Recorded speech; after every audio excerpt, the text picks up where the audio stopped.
If you'll forgive me starting off this video on a semi-negative note, I know a lot of criticism about Age of Sigmar compared to fantasy is the mortal realms themselves. Fantasy was a single world that by virtue of being a planet was a lot more easy to visualize, get scales for events on, and overall come to terms with. Threats inherently mean more or less based on locations there, for example, and the mortal realms being nearly limitless realities of magic does make that sort of thing a bit less meaningful. It's more 40K-ified in a way, where 1,000 Forge Worlds could blow up and it'd take a century for everyone to realize it. I'll say, these complaints are semi-valid. Semi-only, because while yes, the scale has certainly gone up well past what fantasy was, and I totally get that being disappointed, the mortal realms are still in at least parts, mapped out with the important locations and resources on each to make them feel unique. Though some sense of scale has been lost, the trade-off is we've gotten realities where magic flows through the ground and all sorts of incredible sights and events can be found. Across the mortal realms are everything from small villages to bustling megacities, not out of place in a cyberpunk setting, where nations have risen, fallen, and been reforged under the guidance of Sigmar and all his allies. Or the endless undead of Nagash, because Big S ain't the only game in town here. So, let's take a look at the mortal realms today. From fire and life to death and metal and everything else, let's gaze across the mortal realms and all the unique ways they can get you killed.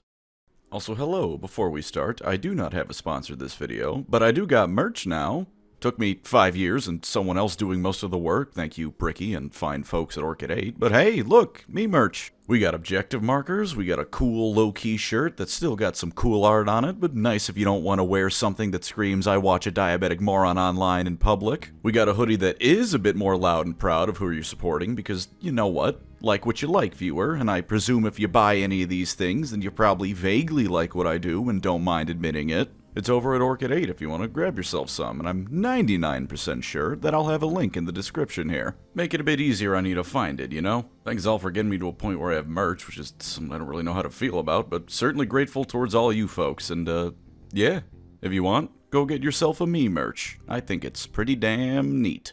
Now then, something Realm of Metal. A little bit of an overview before we go over each realm as an order. In Warhammer Fantasy, we had the Winds of Magic. They were the 8 major kinds of magic in the setting, with others usually in some way based on combining 2 or more of the winds with each other or certain magical techniques. The TLDR of it is that they now coalesced into 8 different realities as well, which Sigmar was guided to by Dracothian. Pardon me for saying priorly that Dracothian created them. I am uncertain on whether or not it's the case that the ritual by the Incarnates had any hand in the creation of the mortal realms as the end times drew to a close, but for the sake of pretending anything the non-chaos forces did in the end times means anything, I choose to believe such is the case. The mortal realms all exist in what's known as a realm sphere. They exist as semi-flat planes of existence in the spherical realm sphere. There are a few sub-realms and sub-dimensions, and from my understanding the realm of chaos does at least sort of qualify as a realm, but by and large there's 8 that you really need to keep track of. Outside of a realm sphere is what's known as the etheric void, which is formless magic not really aligned to any of the winds that could be roughly made equivalent to space. It's hostile to almost all life, including even that of chaos, although it should be noted that Tzeentch's Silver Towers and the Lizardman's temple ships are perfectly capable of sailing the etheric void for at least a limited amount of time. Sometimes they fight in massive Star Wars battles in the magical nothing between worlds, which means that yes, Saurus space boarding actions are an entirely canonical thing that can happen in Age of Sigmar. The only way for most people to travel between realms, which is fairly common in spite of them being separate realities, is through realm gates. Typically they're like the image you see on screen now, massive magical gateways to another realm somewhere. Sometimes they can be a bit more weird or esoteric, like a massive whirlpool which the first person to go through was either incredibly lucky or took an incredible leap of faith that they wouldn't drown in.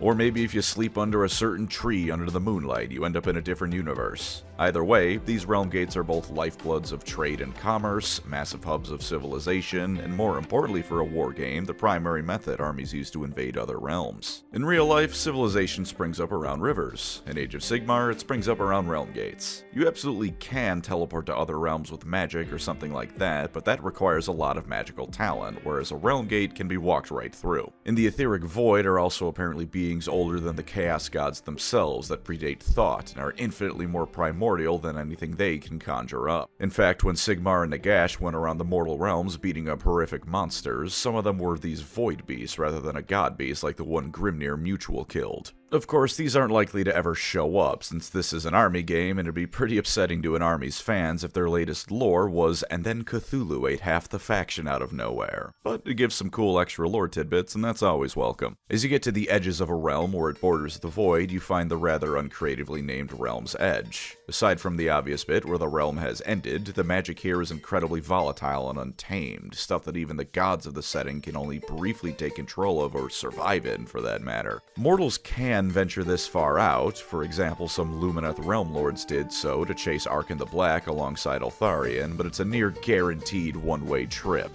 There's not always a hard set defined edge or point where you can solidly say you've hit the edge when you're moving, because this is pure magic we're talking about, and that tends to be weird, but everything from endless seas to pure walls of forest that can't be cut down and more can be found towards the edges of the realms. Inversely, as you get closer to the center of a realm, things slowly get more normal. As you leave the edges of the realm of fire, it might transition from a sea of lava like the Minecraft Nether to there just being volcanoes everywhere. By the time you hit the center, it's mostly normal, albeit still themed around that realm. The realm of fire, again, has arable land and even some oceans, but at the very least the temperature isn't ever dropping below 80 degrees. Fahrenheit, of course, the only correct temperature measuring system outside of science labs. As for the gods in Age of Sigmar, they are in some cases tied to the very realms themselves. Not all, as there are many like Morathi who ascended to godhood not only well after their formation, but in a way that didn't really tie her to a realm beyond her previous experience in it. But the biggest hitters such as Sigmar, Malekith, and Nagash are all inherently connected to their related realm. While it does well, they do well, and of course when it does bad, they aren't doing so hot either. Destroying a realm by killing one of them is an entirely valid way to permanently sink an eighth of the setting into nothingness, but obviously that's easier said than done. Killing Sigmar in a fight is the sort of thing no one short of at least a Chaos God is going to pull off, and in the case of Nagash, his body has been destroyed multiple times, but he's the god of the dead. Killing him in particular is going to be especially difficult, so the realm of death ain't going anywhere anytime soon. As for the basics of the mortal realms, that should largely suffice, so how about we go through the realms themselves now? And where better a place to start than the realm of the mighty god King Sigmar himself?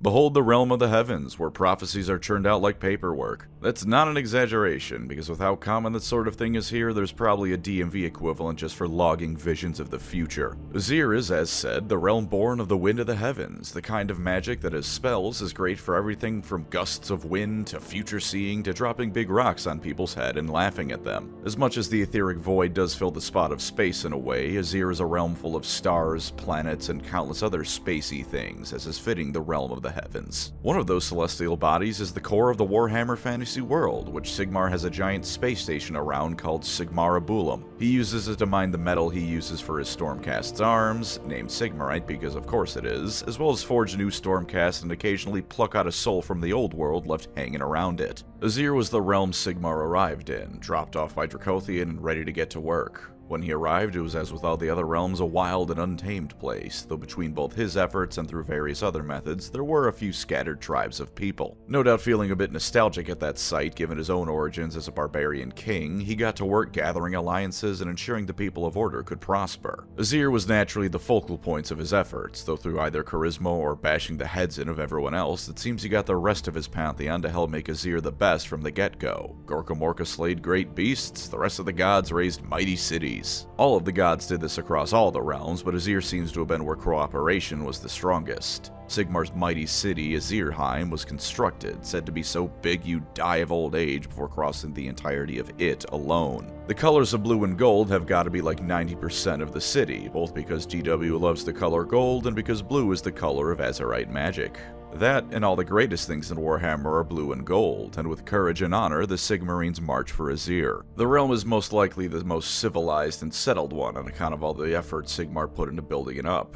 In fact, on that topic, we can discuss the history of AOS a bit. When Chaos invaded, 7 of the 8 realms were essentially lost. While there were plenty of pockets and resistance, and some realms were certainly better off than others for one reason or another, by and large, the background of Age of Sigmar is literally apocalyptic. In Azyr, though, this is not the case. When Archaon tricked Sigmar into losing Galmaraz, his big hammer, what's the logo of Warhammer itself, he figured that directly fighting was now a lost cause. So he took as many refugees in as possible, went back to Azyr, and closed all the realm gates to it. He just locked the door behind him. Then, if he detected a whiff of chaos taint amongst any refugee or inhabitant of Azyr, he killed them. A bit brutal, but the end result was that Azyr alone stands completely free of the taint of chaos as a realm. He had hundreds of years to build up his forces, both mortal and Stormcast Eternal, and Azyr has remained the bastion of order. Geographically speaking, I couldn't find much in the way of maps for Azyr as some other realms have, but it is the Wind of Heaven's realm, so some descriptions and guesses are easy to come up with. Planets and whatnot dot the skies because Heaven's realm, but as the Wind of Heavens in fantasy was powerful the higher up you went, so too is the realm made of the wind, dotted with incredibly high mountain peaks where lightning storms constantly rage. At the highest peaks, strange animals can be found, such as the Taurolans, monsters actually native to the etheric void, but most commonly found in Azyr outside of that. The Stormcast use them as mounts, and sometimes they like to headbutt meteors for fun. Star drakes and more abound, with plenty of other weird creatures inhabiting here as well, admittedly something common to just about all the realms. Azyr is cosmopolitan, as I said, with Azyrheim being this massive city full of tens of millions at least, and because it was at one point reality's largest refugee camp full of everything you can imagine. For example, there's at least one Fireslayer lodge that moved in and set up shop, setting up services to any Azyrite that can meet their price. Countless different cultures of men, elf, and dwarf can be found here intermingling, perhaps not living in perfect harmony, but especially by Warhammer standards, it's probably the closest anyone will ever get to it. And high in the heavens of the heavens, the lizardmen can be found as well. Azyr is great for prophecies, and the Slann have always been about one prophecy in particular, the Great Plan of the Old Ones. Be that because some Slann believe the Great Plan accounted for Age of Sigmar happening, or because they're good at future scrying and Azyr helps them out with it, they too have set up shop in Azyr and use its energies to stay ahead of even Tzeentch. They can be found in other realms too, of course, but Azyr is where they make their main home, as it were. Indeed, many of them have become filled with Azyrite energy, with the lore changing what exactly that means from being purely made out of it to just being connected to it depending on edition and the circumstances.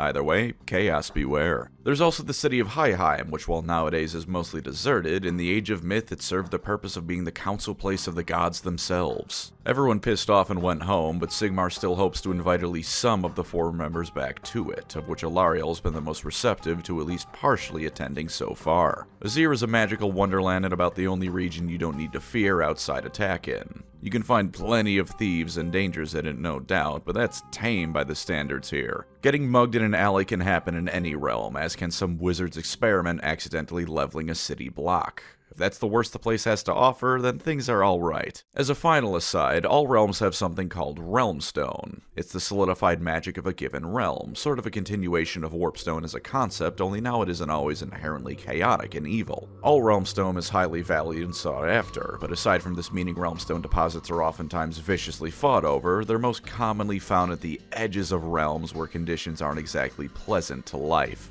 They can be used for jewelry if you're insanely rich and powerful, but they're most often used to create wondrous weapons and armor or at least boost the power of a wizard, particularly one connected to that realm. Azyr's Realmstone, Celestium, is of course related to Farseeing, but that's been used in a surprising number of ways. The obvious use is letting you cast a spell that sees the future with both near-perfect clarity and on how to achieve it, but for more mundane things, it can build a telescope that could see to the end of the universe and probably into the future and past as well. Alternatively, use it to enhance a weapon, and now as you swing your sword, you instinctively know what the enemy's next move will be. In Age of Sigmar, Ultra Instinct isn't the power of the gods, but something you can get from a Minecraft enchanting table.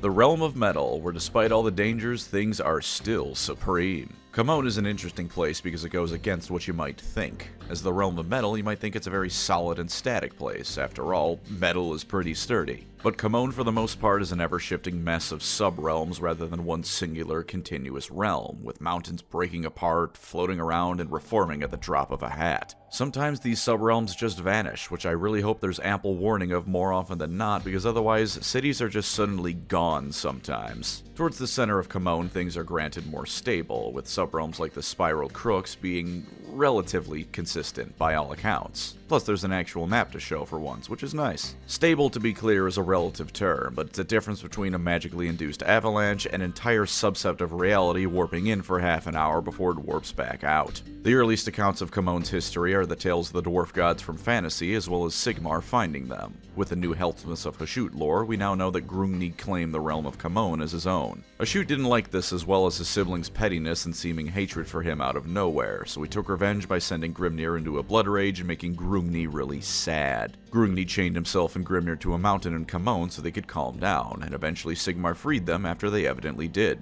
While this does explain why we found the two dwarf gods chained to a mountain, keep in mind the tale comes from the Chaos Dwarfs Reborn. Unreliable narrator doesn't begin to describe it. Either way, Chamon in the Age of Myth was in some ways better than perhaps even Azyr, for this was the primary realm you could find dwarfs. The ancient Khazalid Empire, which based on the name would just be the dwarfs from fantasy but now in AOS, stretched across Chamon, with plenty of branching out into other realms as well. Grungni taught them how to recreate the old dwarf civilization and they flourished. Then Chaos showed up, and Tzeentch really wanted Chamon for himself, what with the constantly changing and shifting reality being perfectly suited to him. Grungni towards the end of the Age of Myth wanted to take a hands-off approach, afraid he'd stifle his children. What this meant was that the ancient dwarfs had almost no support for him against the monsters of Tzeentch, and one by one the holds all fell. The end result of his hands-off parenting was the creation of the Kharadron overlords and ironically the healthness of Hashut, as the dwarfs either died, fled on skyships, gave service to Hashut to survive, or just became the dispossessed, those dwarfs that are like normal dwarfs but without a hold to call home. The Skaven also invaded, although that's less noteworthy because they're everywhere. You can even find the rats in Azyr sometimes, because their warp tunnels are so everywhere that they occasionally breach into even Sigmar's fortress. And in Chamon, unlike a lot of the mortal realms, things didn't really get better once the Age of Sigmar began. When Galmaraz was stolen, some Tzeentch sorceress bozos wanted to use it to corrupt all of the realm gates into and out of Chamon so that they would lead to Tzeentch's realm, dragging it into the realm of chaos entirely. This was stopped and Galmaraz reclaimed, but this hope spot didn't last for too long. Almost the entire realm is still largely occupied by chaos forces for starters, which is a hell of a baseline to establish. The free city of Vindicarum exists, but go far enough away from it and the population demographics are 99% chaos warrior,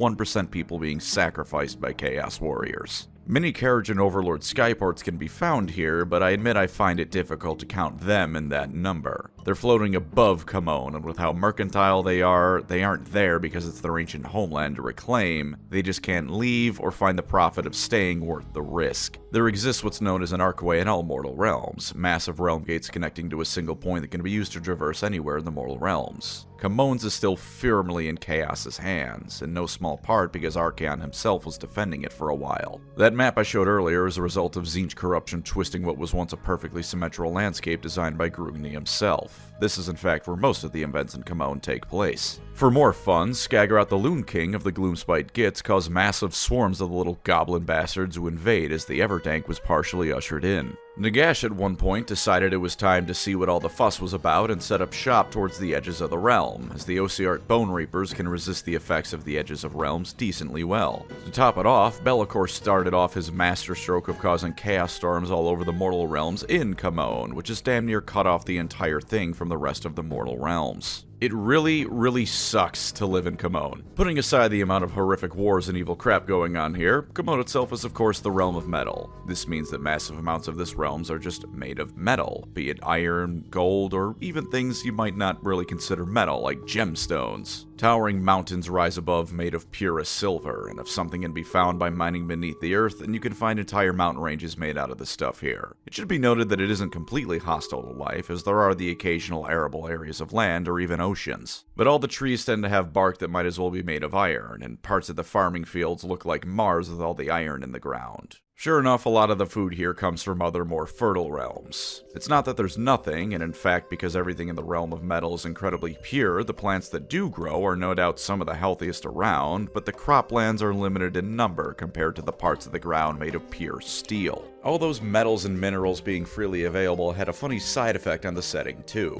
You know how sometimes there'll be a headline where we discovered an asteroid that contains quadrillions worth of gold, and if we ever brought it to Earth it would instantly cause gold to be worth less than anything because of that? It's kind of like that, only with an entire reality made out of gold. Maybe not quite as extreme because you still need to take all that gold to other realms, but gold as a currency is less standardized in AOS because of that. If you're dedicated enough and willing to brave the dangers, going to another world to get enough gold to build a house out of isn't that hard, so while it does still see use in Age of Sigmar, there are many other currencies to hand. Most prominent are various realm stones, since everyone wants them, although those do tend to be limited to higher value transactions. In Chamon's case, the realm stone is Commonite, a substance that is phenomenal for creating all sorts of alchemical wonders with.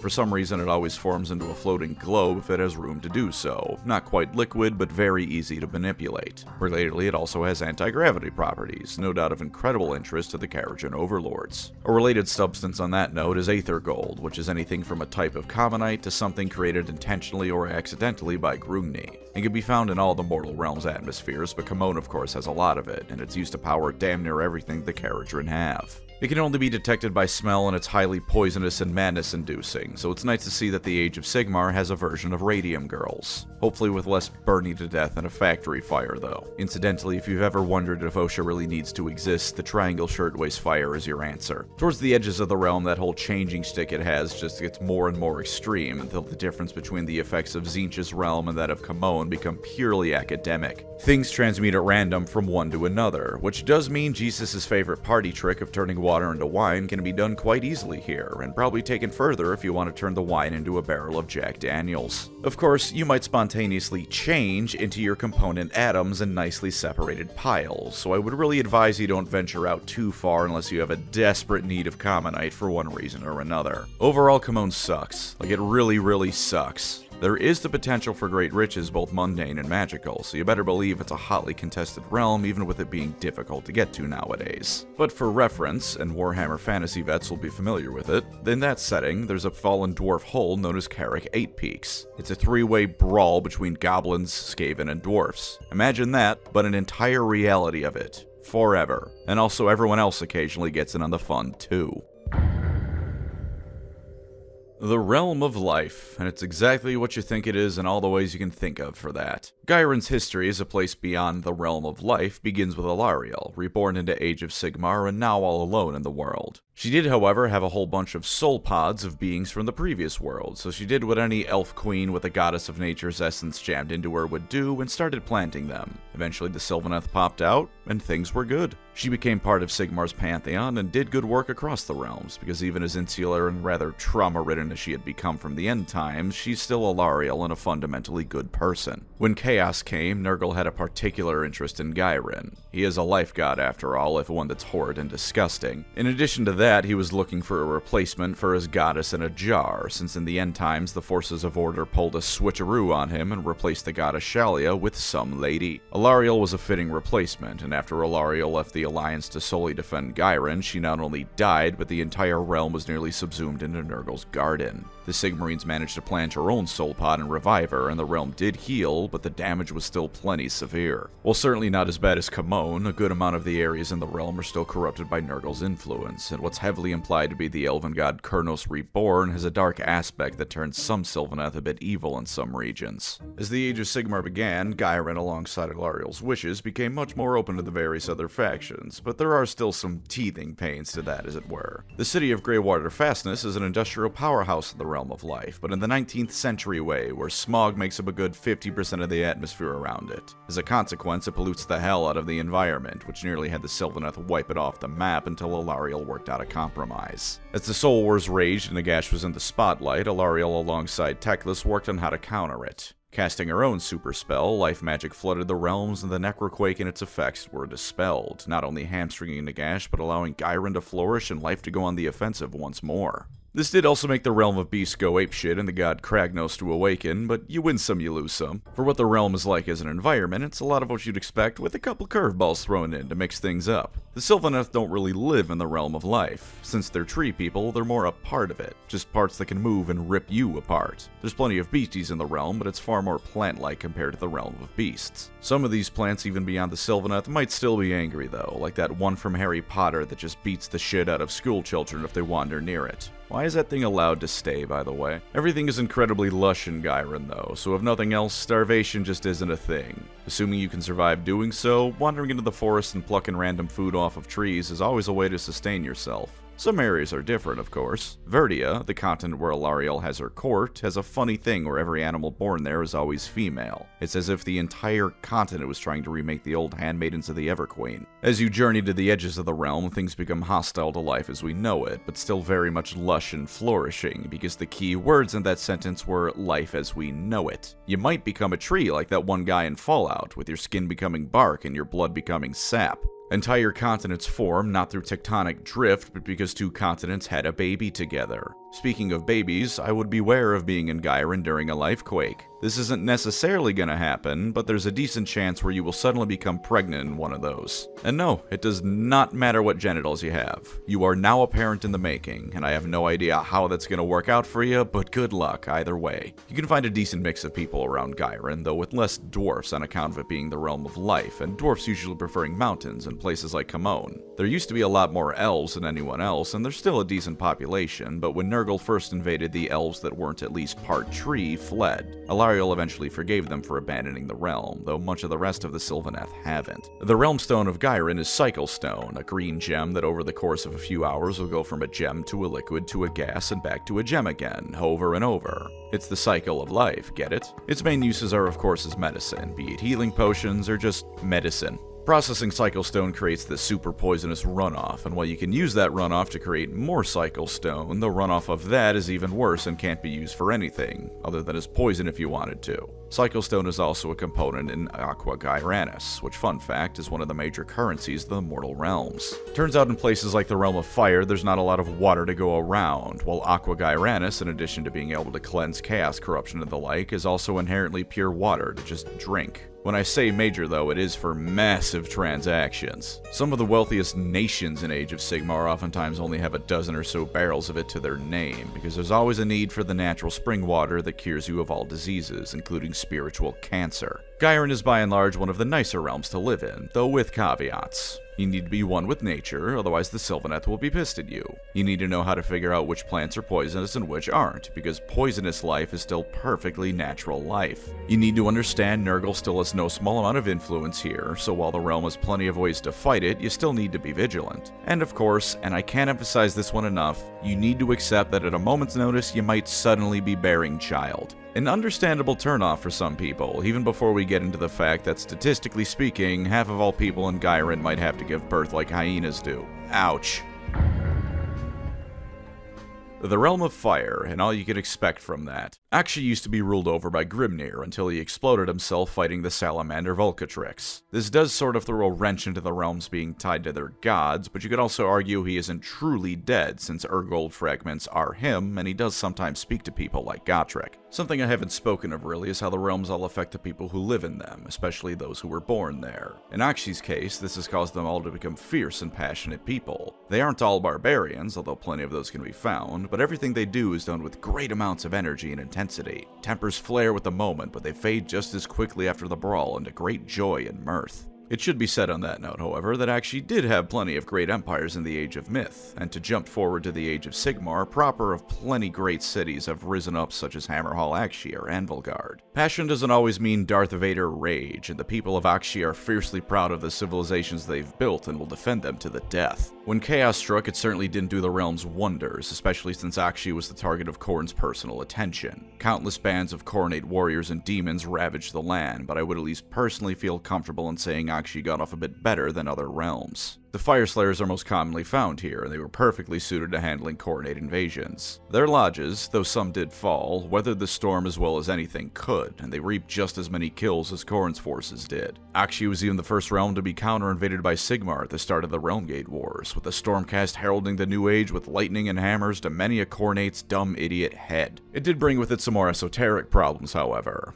Aqshy, as it is in modern Age of Sigmar, is a series of completely unconnected islands floating on magic across the realm. Some of them are quite large, with the Great Parch being a largely connected supercontinent where plenty of different locales and environments can be found, since it's towards the center of the realm and therefore more stable. Those islands used to be connected by great seas, however the coming of chaos caused them all to vanish through corruptive energies. If you don't think that makes sense, consider how Terra in 40k no longer has like 99% of the water it once did, and at least with Aqshy and AOS you can just say magic did it and be right. Realm gates, important in every realm, have become by and large the only way to have mass transportation addition to other parts of Aqshy. Well, yes, a wizard can cast teleport or flight or whatever in order to reach those different continents. That would take some sustained energy, as you'd essentially be teleporting across the Pacific Ocean. Plus, even in Age of Sigmar, most people are not wizards. Now, this isn't to say that Aqshy no longer has any water. There are still some massive seas to be found, most of which are boiling, which somehow hasn't stopped the Iden of the Deepkin from living in them. And at least at the center, the lands are surprisingly arable, as volcanic ash is one of the best fertilizers to ever exist. But Aqshy is also full of deserts, active volcanoes, and other dry areas that make it a bit hard to grow food, leading to both massive amounts of imported food from other realms as well as the people being a hardy bunch. Bands of Khornates still roam the regions, with former proud civilizations of warriors, merchants, and more turned into nothing more than slaves and sacrifices to the Skull Throne. Aqshy has remained a battleground ever since, hotly contested by the forces of order and chaos, with destruction in particular some orcs like the Bone Splitters having a sizable presence here as well. Although the Bone Splitters are currently diving headfirst into canon limbo, so who knows with them.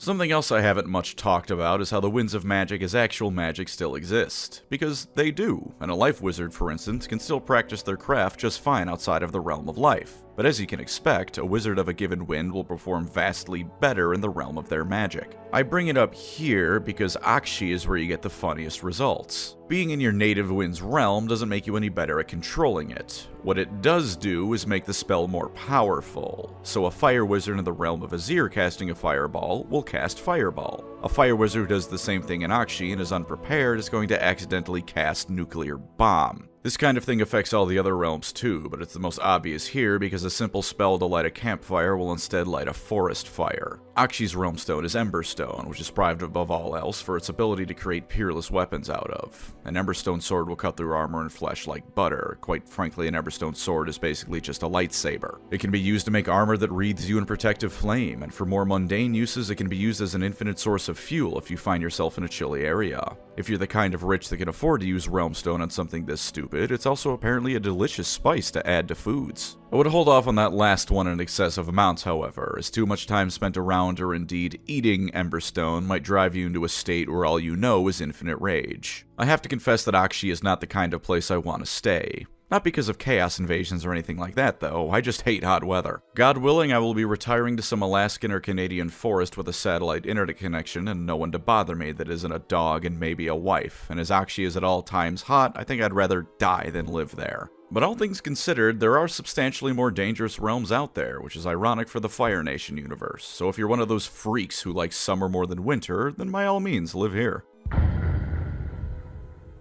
You know, it's taken me years, but it's somehow only recently clicked to me that they named the Wind of Beasts Ghur, like growling. Truly, GW does it again. Anyways, Ghur is the realm of beasts. Have you ever played Conquest of Elysium 5? You know how in the first few turns of the game, the random animals on the map are bigger threats than Sauron is a few dozen tiles over? It's like that. This is the realm where survival of the fittest reigns supreme, but unlike Khorne, that's meant entirely in the evolutionary predators versus prey way. The earliest histories of Ghur involve colossal beasts, and quite frequently god beasts, for one reason or another rampaging across the lands, devouring everything in sight. Everything from the insects to the monsters the size of houses is out to eat everything else, and this extends to the landscape itself. In Ghyran, Mommy and Daddy continent love each other very much, and sometimes make a baby continent. In Ghur, the avalanches happen because the mountains are trying to eat the surrounding landscape, while the forests dig their roots to try and do the same to the mountains. Hell, there's 2 moons in Ghur, and in Legends there used to be a third until the realm ate the goddamn moon. Consequently, you will find that proper Sigmar-fearing civilizations are few and far between. As much as Chamon might randomly have continents disappear, and Aqshy's Arizona heat turned up to 100, at least those are just natural processes. You know it's gonna be hot in Aqshy, you know Azyr has meteor showers. In Ghur, you haven't the slightest idea if the animals are gonna migrate today in a fit of hunger and rage. What few cities do exist are far closer to fortresses, something admittedly fairly common in AOS given the reclamation from chaos, but in this case they have to be like that no matter what. That Kragnos fella indeed comes from here, where he was part of a race of beings known as the Drogruk, who were actually fairly peaceful. Massive, centaur-like beings that allied with Draconists to push out the more capital C chaotic dragon ogres. Kragnos was a bit of a hotshot who was far more bestial and, for want of a better word, smashy than his fellas. You don't get yourself a name like the End of Empires for nothing after all, and sure enough he was exiled and spent time with a handful of others that followed him, smashing flat various empires of man that had sprung up until he was imprisoned. Ghur during the Age of Myth is another of those realms that did alright when chaos came, although in this case it's more so because everything in it was already so violent and awful that a few thousand bands of marauding assholes didn't really have much of a chance to begin with. It's the same principle as whenever someone invades Katakan. The jungle fighters barely have to do anything, the planet will take care of the invaders itself. That's essentially what happened, although special shout out must be given to the orcs of Ghur. When chaos came, they grew so large and powerful that they became the Iron Jaws, and Archaon eventually had to tell his followers to just stop bothering to try and take out the orcs because they were only getting bigger and stronger with each attack. Come the Age of Sigmar, there were plenty of attempts by both Chaos and Order alike to try and capture various realm gates, but by and large the attitude to me often comes across as everyone trying to avoid interacting with the place as much as possible. To be sure, it is a valuable land, as all realms are, as the pelt of a beast immune to cannon fire is a wondrous thing to have. But you gotta actually kill the monster to wear it, and that tends to be where the problems begin and where your life ends. The orcs love this place though, this is Valhalla for them. Come the era of the beast that happened as a result of Alariel's ritual, Ghur has only gotten worse. The beasties are full of magical energy and ready to trample at a moment's notice, and they've gotten ever so bigger. Kragnos rampages across the realms now that he's free, and everyone involved had to contend with the fact that the most violent realm of reality was going through a growth spurt. It should be noted that the Osiarch Bone Reapers do have a lot of interest in this place, however. Since they use the bones of others to make more of themselves, and the animals of Ghur are insane, those bones can make them far stronger in combat than they otherwise might be. I believe that sometimes this does make a given Bone Reaper a bit of a berserker, but that's if anything a bonus. The land itself, aside from wanting to eat everyone, is at first glance fairly lush, at least in parts. All those animals gotta eat something after all, and at some point you do need prey to hunt, which in turn needs to eat plants, even if everything including the plants is at least omnivorous. Vast swaths of the realm tend towards being craggy mountains, however, and because the landscape is eating itself, it oftentimes grinds up into towering hills and mountains that make travel difficult.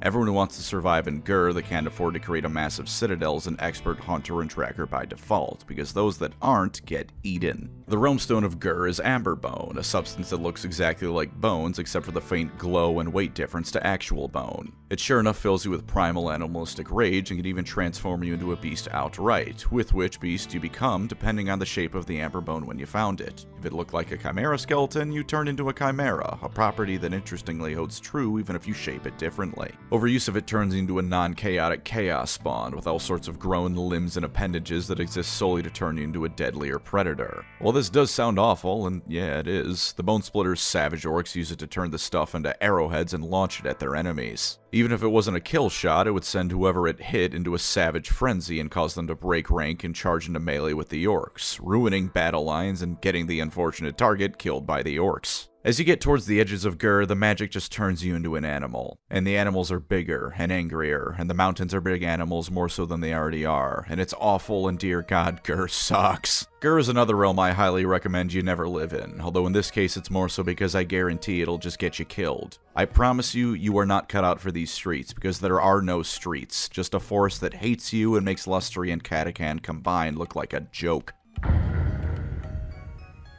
Hysh, the Realm of Light, is the first of 3 realms that serves a major purpose for all beings in the mortal realms, beyond existing as a place to trade with and take advantage of whatever you can find there. For you see, Hysh is the sun. The mortal realms are arranged in such a way that Hysh and the Realm of Shadow orbit around them. When Hysh is above, it's daytime, and when Ulgu blocks out Hysh, it's nighttime. Beyond that quirk, though, is the Realm of Light. The entirety of Hysh is very geometric and organized for a magical realm, which extends to its people who are OCD incarnate. I'm not kidding, it's the first mortal realm we've ever gotten a complete map of, and it's perfectly symmetrical. Hysh was where Tyrion and Teclis decided to set up shop, what with them being the gods of light, and of course wanted to remake the High Elves of old. The entirety of Hysh is nominally under Lumineth Realm Lord control, though since Slaanesh demons love eating elves, the invasion by them definitely shook the place up. Hysh's people, which for the most most part means the Lumineth Realm Lords tend to be attempting to climb ever greater heights to become the embodiments of perfection, unfortunately never having realized that perfect cell does not exist in Age of Sigmar. In spite of that, this has led them to become enlightened monks if you made an entire society out of enlightened monks. Their military commanders seek to become the perfect tacticians and strategists, their mages the most refined in control, their artisans the most skilled and able to create the most beautiful of works. In the Age of Myth, this bit them in the ass because they had all believed themselves to be so perfect and enlightened that all other artisans and leaders and generals must surely be fools to be taught the error of their ways. This led to the Spire Fall, which is like the fall of the Eldar if you replace the hedonism with magical WMDs and ego. It drew the attention of legions of Slaanesh demons until Teclis talked to the spirit of the moon and brought true enlightenment to the Lumineth. Nowadays they're like super enlightened guys, and definitely do know better now, although in this case they at least feel like they can always improve, so they haven't plateaued. The history of Hysh would stabilize after this somewhat, as even when Nagash invaded, it was during this time when the Lumineth had just been introduced to the game, and so we're all getting GW's finest new army handjobs. Arkan was punted into the etheric void and Nagash's body obliterated by Teclis, and the Lumineth would go on to become some of the best in the business at killing chaos and the undead alike. The era of the beast threw a bit of a wrench into things, since the Lumineth are all about logic, and predicting the exact way an orc is going to rampage is a difficult task, but things are overall pretty good for them ever since the Spire Fall. Each of Hysh's continents is a realm of itself under the Lumineth, which is why another name for the realm is the 10 Paradises. Incidentally, either Hysh is for some reason the smallest of the mortal realms, or each of the nations here is bigger than any other singular state in the Age of Sigmar. Half of them venerate Tyrion, half of them venerate Teclis, and all of them are elves, except for Zintil in the center, which is just run by elves. Most of the non-elves indeed live here, since this is where things are the most stable and where all of reality doesn't look like some asshole flashing his brights at you. And I assure you, the Lumineth Realm Lords do not use light magic to brainwash any potential dissidents among the non-Lumineth they might find. There's also a group of the Gloomspite Gits here that worship the sun, a rarity and indeed a heresy for their kind. Shocking to the faction as a whole, but also understandable for this group, given that they're technically living on the sun. The realm itself, and this must be said for this is very important, was also the cause of death of the god-beast father of the Squigs, Boingob. Boingob decided one day he would eat the sun, which is Hysh, and was burned to a crisp doing it. Godspeed, Boingob. May you live on in our hearts, minds, and appetites for all time. Everything is well ordered here, because Hysh is the math magic in part, and so geometric shapes and mountain spirits all scurry across the land, randomly helping young elves solve their math homework. You might think that this is one of those realms that can be hard to live on the understandable assumption that it's hard to grow crops on the manifestation of the quadratic formula, but honestly no, it's not too bad. Sometimes perfect symmetry results in a grassland where every single square meter of grass has the perfect amount of nutrients to grow exactly as many crops as a given region needs, and other times it's just a super scenic landscape of floating mountains and waterfalls to live in. Hysh, as you get towards the edge, just gets really bright. No, but like really bright. It's a realm of mathematical equations given form, perfect geometric shapes of light,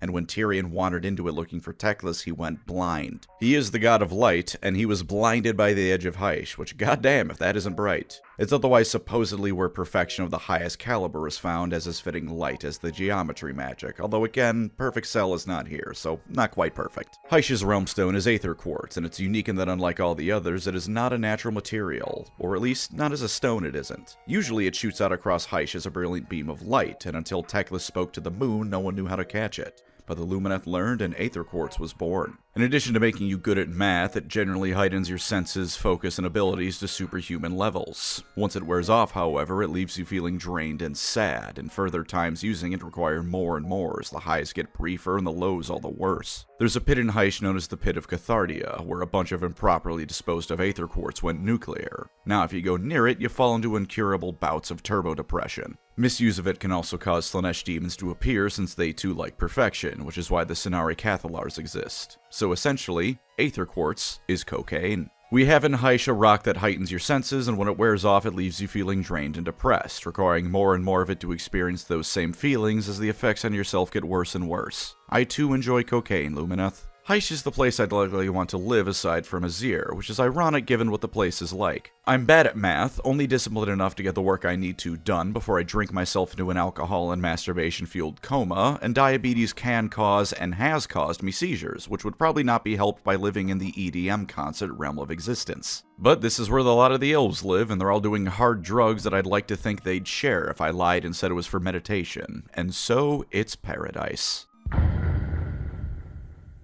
The Realm of Shadow, so well hidden that GW forgot to write any lore about Malekith, the reigning god here. Ulgu and Hysh share the same orbit, and when Ulgu blocks out Hysh, that's when we get nighttime. Ulgu's history begins with Malekith and Morathi each waking up alone. While Malekith wandered around, Morathi surrounded herself with shadow demons, spirits that aren't actually chaos demons but still inhabit Ulgu, as well as some bits of the other realms, particularly one of Azyr's moons. They went about restoring their own elf civilization, with Morathi forming the Daughters of Cain and Malekith setting up the Umbraneth, of which we know basically nothing about. Aside from that, Ulgu is one of the more chill places to be in the Age of Myth. Philosophers and that sort of person will oftentimes go there to escape the more active and occasionally hostile environments of the other realms, with the quiet darkness of Ulgu providing the perfect spot for it. Unfortunately, the Age of Chaos wasn't great for the realm, even though Malekith was the only deity to beat Archaon in combat when he invaded. Slaaneshi Hedonites frequently invade searching for their god, and while so far all have been unsuccessful, they still leave plenty of damage. Be'lakor is a demon prince usually associated with Shadow, has agents here as well, and may have even ruled it before Malekith kicked him out, and the clan Zesh and Skaven can be found here in greater numbers in other areas as well. Come the Age of Sigmar, and it has certainly grown more hostile with all the above threats. In addition, the Realm of Shadow has naturally found itself a hotbed of internal strife and politicking. Human nations where backstabbing and assassinations are a form of greeting can be found everywhere, all of course under the heel of their elven masters who hold the true power in Ulgu. The Daughters of Cain and Morathi hold sway over the realm, potentially only matched by Malekith and the Umbraneth, but again, I have no actual idea on that because as of time of writing, GW hasn't said shit. And while in the center of Ulgu it's pretty normal, if dark, and constantly at least a little shrouded in mist and the like, as you get towards the edge, the shadows take form and demanifest at random. Shadow demons stalk the land, potentially preying on wanderers or just following you around like the Nazgul. Everything is immaterial, dreams become reality, become dreams again, and at a certain point, lies and half-truths become real physical things. Yes, there is a realm where the price you told your significant other you spent on Warhammer so you weren't murdered for wasting a mortgage payment on plastic is a real thing that can kill you.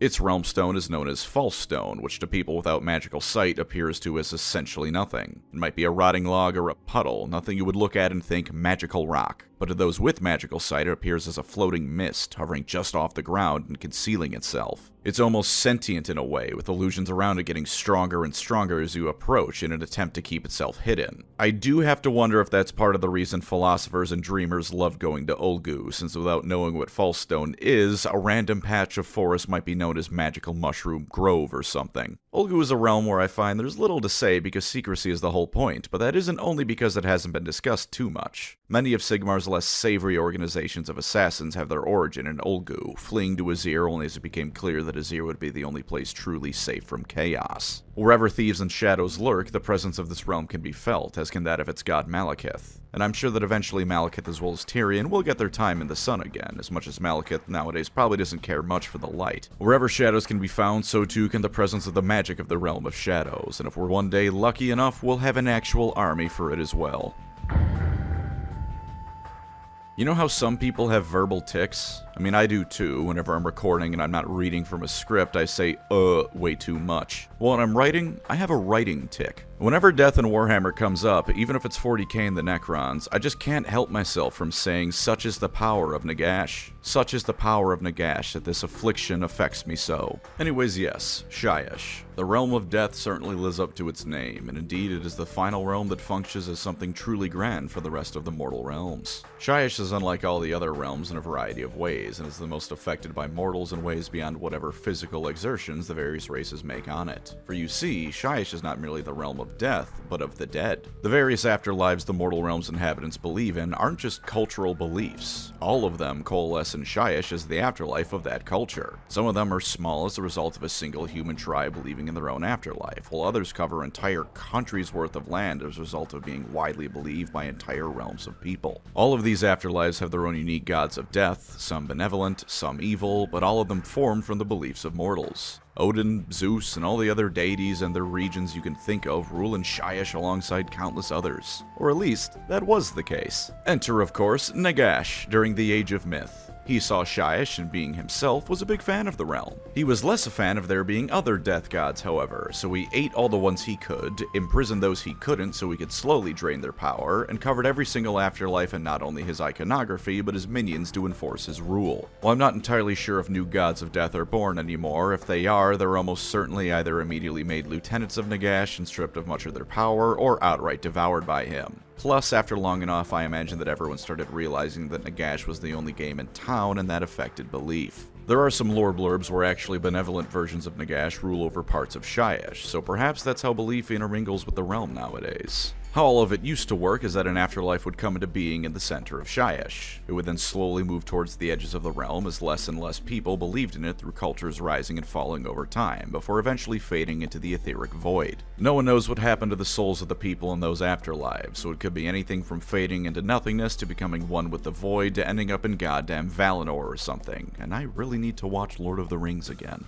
But of course, Nagash changed this too, which is the more impressive of the feats because he changed how a fundamental aspect of reality worked. The Soul Wars and the Necroquake were Nagash's attempt at becoming all-powerful. Pardon? Read that wrong. His latest attempt at becoming all-powerful. He does that quite frequently. Using several upside-down flying black pyramids, he attempted to completely bring all of the mortal realms under his will. And to his credit, this wasn't a foolish thing on its own, because all the Chaos Gods were each shown to be freaking out over this. His efforts were naturally foiled by the Skaven, who exist to ensure he never wins, but the backlash was so catastrophic you could argue it still turned out as a win for him in some ways. Shyish was broken because of his efforts and the Skaven interference. Unlike all the other realms, it is now the case that the edges of it are the most stable, where new afterlives come into being and people can traverse without fear of too much magical issues. As you go towards the center, it becomes far worse, however, because now at the center of Shyish is the Shyish Nadir, a black hole of death magic dragging afterlives and magic alike into itself. Nagash can enter it to become supercharged, but even with his power such as it is, he cannot stay in for longer than a few brief moments. This is especially annoying for him, I imagine, because his capital, Nagash's R2.0, is located in the center of Shyish. I imagine it makes meetings at least a little awkward.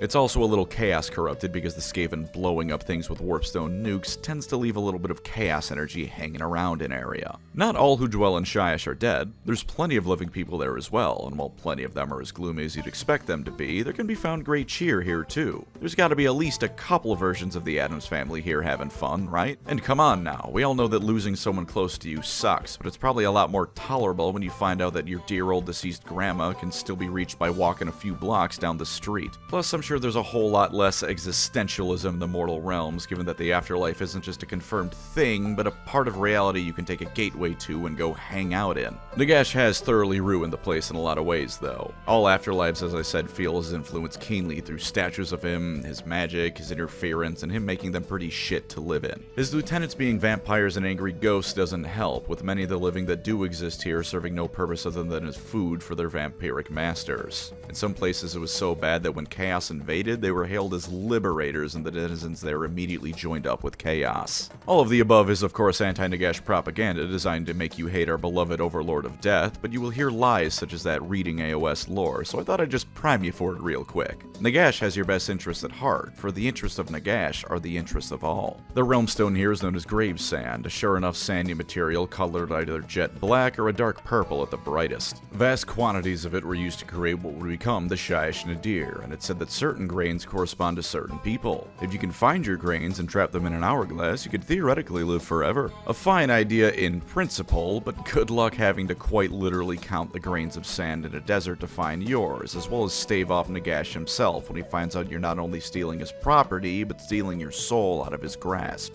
Aside from that, it appears to be able to do a little bit of everything, ranging from warding off other magics to manipulating souls for good or bad, boosting death and necromantic magics. It can also age you to dust in seconds if mishandled, and even immortal beings such as the Stormcast Eternals have their energy, if not their life force, sapped out from its presence. It's very dangerous material, though the benefits of potential immortality means everyone wants it as they do all Realmstone. Plus, I imagine with the right blacksmith you can make a weapon with it that kills souls, which is both metal and and a good way to convince people not to mess with you. In Shyish, you don't really have a choice on whether or not you want to live there. Eventually, all beings in Age of Sigmar find their way here, and I sincerely hope you haven't done anything to piss off Nagash, lest you find yourself an eternity of torment. I've even come up with a helpful list of things you should really avoid above all others, just to make sure you stay in his good graces. In no particular order, the things you should avoid most to not piss off Nagash are being a doctor, being related to doctors, worshipping Sigmar more than is strictly necessary, worshipping another death god, worshipping really anyone that isn't Nagash, fighting Nagash's forces, saying mean things about Nagash, or being alive for just a little bit too long. 60 is probably fine, 70 is definitely pushing it, 80 certainly isn't great, and if you make it to the hundreds, he's going to send you straight into the nadir. He's just chucking you in it. No, it does not matter if you're a race that can live thousands of years. You better die in a timely manner. Do all that, and you'll probably end up in one of the nicer afterlives. AOS is a bit too bombastic for just 8 realms, however. The Eightpoints, as they were once known, is the colossal area connected to all realms via archways, colossal realm gates that dwarf all others. Once it was a hub of trade, culture, and more where all the realms could intermingle freely. Then Archaon showed up. Because such a thing is the ultimate strategic hub, he promptly invaded it and built his personal fortress of the Ghyran Spire there. Renamed to the Eightpoints, it has become the hub from which chaos strikes out into the mortal realms. For centuries after, only chaos controlled it, and they struck with impunity in 7 of the 8 realms. Only Azyr was truly free from chaos, with others such as Ghur accessible even if no one really wanted to be the guy to try and fight the croak-sized orcs. Various assaults by other forces have turned the tide somewhat, but the area is still firmly under chaos control. The archways to Aqshy and Ghyran have been closed, ensuring more traditional realm gates must be used to reach them, and the Ossiarch Bone Reapers managed to reclaim the gate to Shyish and fortify it right under Archaon's nose. It's under constant attack by chaos and slowly being corrupted, but it still holds firm. Such is the power of Nagash. It's such a shithole now that it has its own unique form of Realmstone, Varanite, which is mutation solidified as a form. Warpstone already makes everything worse and causes mutations, but Varanite is mutation set into overdrive. For some other weirdness, there's actually a Realmstone for the Etheric Void, too. It's called Nullstone, and as the name implies, it creates an incredibly strong anti-magic effect that can prevent even the strongest of spells from affecting you. It does have 2 major problems, however. The first is that you can only get it from the occasional meteor that crashes down into the mortal realms, making it rarer than all the other Realmstone. The second is that basically everything in Age of Sigmar is magic, including people. So if you hold it too long or hold too much of it, or if someone hits you over the head with a big enough chunk, it affects you like the Orb of Confusion from SpongeBob, only permanent. There's also a strange subrealm formed from the interactions of Ulgu and Hysh known as Hysh. Where shadow and light intermingle, you get all sorts of weird stuff. Light made out of darkness and darkness made out of blinding light. That sort of nonsense. This realm makes little if any sense, and consequently the elf gods decided it was the perfect place to lock up Slaanesh. It's worked pretty well so far, with the only potential failings coming from outside interference, like Marathi trying to ruin everything ever, as she loves to do. And of course, who can forget the Skaven? Here's that map again of the Great Parch region of Aqshy. You've got a lot of different cities, terrain features. It's a solid looking area. Definitely not a bad place to be, and indeed where Age of Sigmar Roleplay's first edition was set in for the most part. Now here's that same map of Aqshy after the Skaven took the entirety of Skavenblight for a joyride and crashed it into reality. You will notice that an entire quarter of the place is now Skaven property. The Skaven city of Skavenblight, or Blight City in AOS because the writers of the Halo TV show are apparently far more prolific than we ever realized, was drawn into the warp by Thanquol and the Great Horned Rat during the End Times. It's become its own realm, with the Realmstone presumably being the Warpstone the Skaven so covet. To celebrate the Great Horned Rat's most recent rise to prominence in Age of Sigmar 4th edition, the Skaven decided to crash Skavenblight into every realm at once except for Azyr, and I'm sure they made the attempt to do that at the very least. How does a single city fit in 7 realities at once? I don't know. No one knows. It's a Skaven plotline. No one, including the rats involved, know how all of this works. The Great Horned Rat probably doesn't know exactly how this works. But work it did, and now the mortal realms have one hell of a rodent problem. Godspeed, my ratty friends. May you drown the mortal realms under an endless tide of clan rat blood and warpstone bullets. And those were the mortal realms of the Age of Sigmar. Some are nice, some are alright. Some are hell if hell was full of animals, and almost all of them are now full of rats. Such is the power of Grey Seer Thanquol. Thank you as always to my wonderful channel members. You are the Realmstone to my mortal realms, gifting me vast powers at the cost of probably killing me or something like that. If you'd like to support the channel, feel free to subscribe or become a member. Either way, thank you for watching and take care out there.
Shyish Nadir, I hardly know her. One of these days someone's gonna send a pipe bomb to my mailbox, and honestly I don't think I'll be able to blame them much.